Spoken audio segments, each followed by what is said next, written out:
Welcome to Work to Ownership. My name is Wes. We are living in this difficult economic time due to the pandemic, and many folks are asking themselves, what's happening in real estate? Is the market going up or is the market going down? We make these market updates to give you an insight into the direction of the real estate market in your area. Today we're going to Spalding County, Georgia. Now, Spalding County is one of the counties in the 29 county region that we call Metro Atlanta. It is one of the smaller counties, just next to Fayette County. Now, before we go into this update, we want to ask you for a favor. Please do us a favor, take a second and subscribe to this channel so you can get these videos when we release them.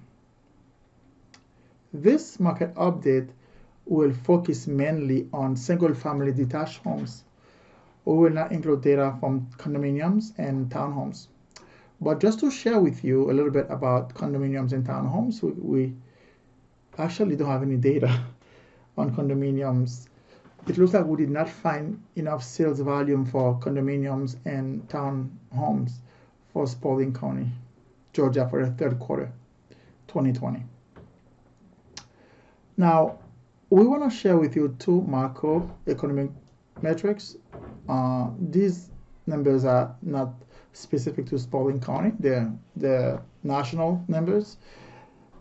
The median mortgage rate was about 3%. This is historically low, with a lot of loans under 3%. And you have the unemployment rate was about 8% during that period, during the third quarter of 2020, which is not very good because before the pandemic it was about 3%. So the interest rate is pretty good for the market, but the unemployment rate is not that good.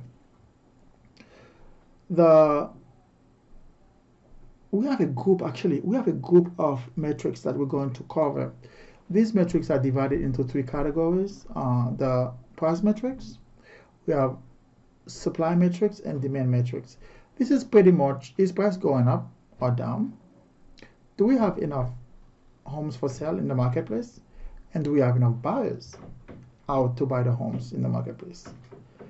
Okay, so the first segment here, we're going to look at the first chart for the first segment, which is median sales price. For median sales price for Spalding County during the third quarter, we see a reduction in the median sales price. So in 2019, it was 203,000, and in 2020, it was 195,000. So this is completely different than we have seen in the major counties in the region. We have consistently had an increase in price in previous videos where we cover the counties. But in Spalding, we see a reduction in price, -4%. Next, we have the price per square feet.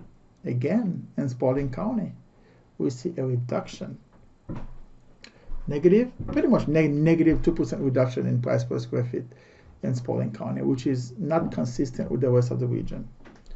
Next, we have the dollar volume of closed sales, which is the aggregate value of all the sales. And this is 0.5, an increase of 0.5, which is really insignificant.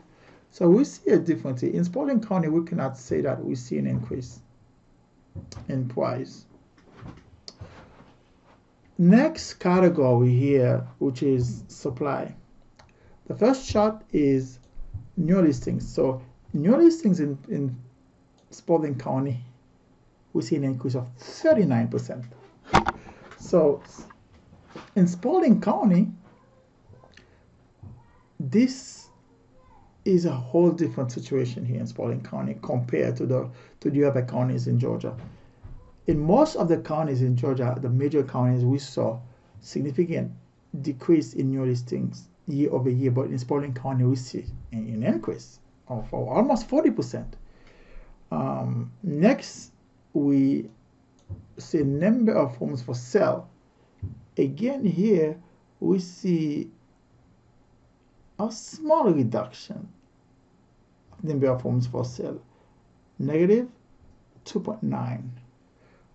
In most of the major counties of Metro Atlanta, we saw like -40 negative 50% at least in one county. We saw, but here in Spalding County, we only see a negative 2.9. Next chart here, we have number of closings in Spalding County. We see it's pretty much number of closing was slightly up, 2.4%. Okay, next, this is the last segment here where we're looking at demand. We see in Spalding County, showing per listing had increased by 207%. So it shows demand was pretty strong in Spalding County. The next chart and last, which is time on the market, we see a home in Spalding County actually sold much faster than previous year. So we have a negative 50%. So in 2019, a home took 37 days to go under contract, but in 2020 it took 17 days, so just over 2 weeks. So what are our takeaways here?